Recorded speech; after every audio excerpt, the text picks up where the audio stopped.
I realized that we had probably pulled the wool over the American people's eyes, and certainly over the international community's eyes. And so I felt pretty low about it. I wish I had resigned. One of the things that disturbs me most about this is that the same tactics are being used as were used in 2002 and early 2003 with regard to Iraq. The same people, the same tactics, the same litany, the same strategy, the same everything. And yet there seems to be, as Gore Vidal called the American people, we are the United States of amnesia. There seems to be no reasonable attitude out there about this, that, hey, we've seen this before. We do not need to do this again.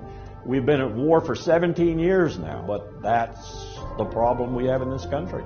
No one remembers these things. No one associates them with the present or the future, and we keep repeating the same mistakes over and over again.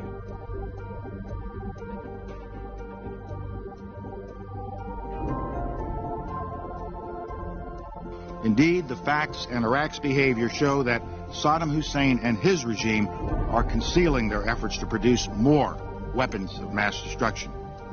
When I listened to him present, I realized that the 6 days and 7 nights that we'd spent preparing his presentation had not allowed me to look at the whole thing, to understand exactly what he was saying, particularly the part where he connected the 9/11 attacks, Al-Qaeda, the terrorist organization, with Saddam Hussein, which I and others in the intelligence community knew was a real stretch.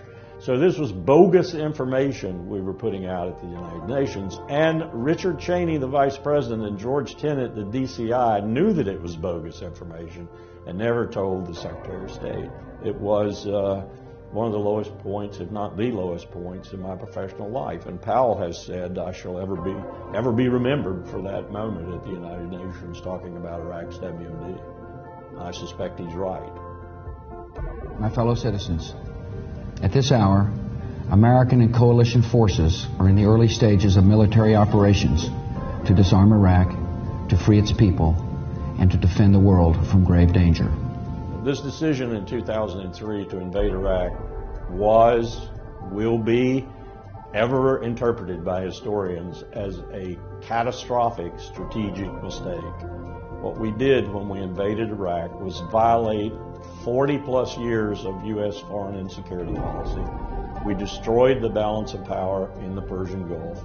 And we started what is going on now and probably will be going on for years to come, this massive chaos, killing, death, starvation, states failing and so forth, Syria, Libya, Iraq, and possibly Lebanon, maybe Jordan. What we have is chaos, and we produced that chaos. Just as sure as we produced the chaos, we produced ISIS.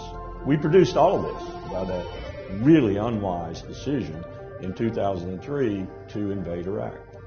The campaign to convince the American people to support the war in Iraq, which was quite effective, and when you consider it was built on a house of lies, it was quite effective. Iran is not this kind of threat that we're saying she is. They don't even have nuclear weapons. Israel is sitting on top of 200 or 300 nuclear weapons. It may deny it all day long, but it's got nuclear weapons. So Iran does not have nuclear weapons. And in my consideration, it stopped trying to build nuclear weapons early in the 2000s. I think there's a real problem in this country right now with the fact that we've been at war for 17 years. Less than 1% of the country is bleeding and dying for the other 99%. Those young men and women come from the less affluent and the less educated. They come from the poor. That's who's fighting your wars for you right now. And maybe many people out there who will say, thank you for your service, but what you're really doing is assuaging your own guilt, because that's what we've been doing for 17 years. We need to stop doing this. As a young man, 21 years old, I went to war in Vietnam. I went to a war that was built on lies. As an older man, I was chief of staff at the State Department and watched another war unfold, built on lies, the war with Iraq. Now we are getting ready to go to war with another country, Iran, on another house of lies. We need to prevent that.